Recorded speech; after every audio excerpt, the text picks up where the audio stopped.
பிரியமான தேவனுடைய பிள்ளைகளை ஆண்டவரும் உலக ரட்சகருமாகிய இயேசுவின் நாமத்தினாலே இந்த கால வேளையில் இருதயத்தின் ஆழத்திலிருந்து உங்களுக்கு நல்வாழ்த்துக்கள். ஆதியாகமம் 26வது அதிகாரம் 24வது வசனத்தை வாசித்து இந்த நாளுக்காக நாம் ஜெபிப்போம். அன்று ராத்திரியிலே கர்த்தர் அவனுக்கு தரிசனமாகி, நான் உன் தகப்பனாகிய ஆபிரகாமனுடைய தேவன், பயப்படாதே, நான் உன்னுடனே கூட இருந்து என் ஊழியக்காரனாகிய ஆபிரகாம் நிமித்தம் உன்னை ஆசீர்வதித்து உன் சந்ததியை பெருக பண்ணுவேன் என்றார். தேவனுடைய பிள்ளைகளை ஆண்டவராகிய கர்த்தர் ஈசாக்கோடு கூட பண்ணுகிற உடன்படிக்கை இது. எந்த சூழ்நிலையில ஈசாக்கோடு கூட ஆண்டவர் இந்த வார்த்தையை பேசினாரு, பயப்படாதே, நான் உன்னோட கூட இருந்து என்னுடைய தாசனாகிய ஆபிரகாம் நிமித்தம் உன்னை ஆசீர்வதித்து பெருகு பண்ணுவேன் என்று ஈசாக்கு சொன்ன அந்த காலகட்டத்தை பார்க்கிற பொழுது, அந்த சூழ்நிலைகளை பார்க்கிற பொழுது, அனுதின வாழ்க்கையில் ஈசாக்கு அநேக பிரச்சனைகளை சந்தித்துக் கொண்டிருந்தார். போகிற இடமெல்லாம் பிரச்சனை. கிணற வெட்டுவார், தண்ணி வரும், அந்நியர்கள் வந்து பறித்துக் கொள்வார்கள்.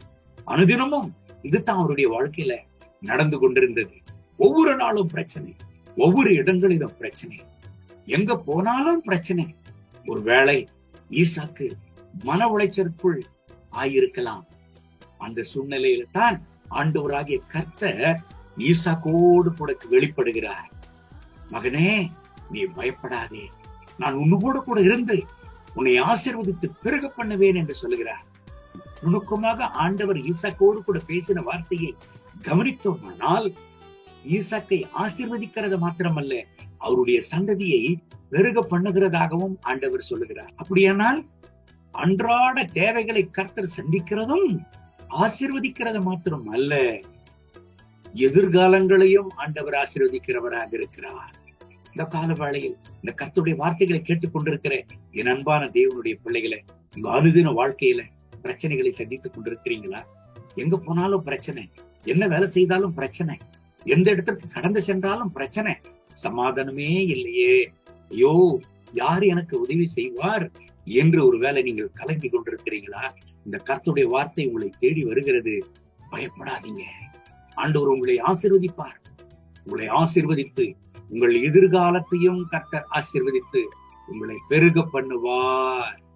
ஆண்டவருடைய வாக்குத்தத்தத்தை நம்புங்க, ஆண்டவர் கைவிடவே மாட்டார். எத்தனை போராட்டங்கள் வந்தால் என்ன, எத்தனை பாடுகள் பிரச்சனைகள் வந்தால் என்ன, உதவி செய்யும் ஆண்டவர் இருக்க, ஆசீர்வதிக்கிற ஆண்டவர் இருக்க, உங்களை பெருக பண்ணுகிற கர்த்தர் இருக்க, நம்பிக்கையை இழந்து விட வேண்டாம். ஆண்டவரை நம்புங்கள், அவருடைய வாக்குத்தத்தத்தை நம்புங்கள். உங்களை ஆசீர்வதித்து உங்களை பெருக பண்ணுவார். உங்கள் தேவைகளை எல்லாம் சந்திப்பார். பயப்படாதீங்க, கர்த்தர் அந்த வாக்குத்தத்தத்தின்படி உங்களை ஆசீர்வதித்து இந்த நாள் முழுவதும் நடத்துவாராக. கண்களை பிடிச்சு ஜெபிப்போமா? அன்பின் ஆண்டவரே, இந்த கால வேளையில என்னோடு சேர்ந்து ஜெபித்துக் கொண்டிருக்கிற என் அன்பு சகோதர சகோதரிகளுக்காக ஜெபிக்கிறேன். இவர்களை ஆசீர்வதிய என் ஆண்டவரே, ஈசாக்கை போல அனுதின வாழ்க்கையில் ஒரு வேளை உடைய பிள்ளைகள் பிரச்சனையை சந்தித்துக் கொண்டிருக்கலாம். என் தேவனே, இவர்களுடைய மன உளைச்சலை அப்புறப்படுத்தும், இவர்களுக்கு தைரியத்தை தார், இவர்களுக்கு ஒரு சமாதானத்தை தார்.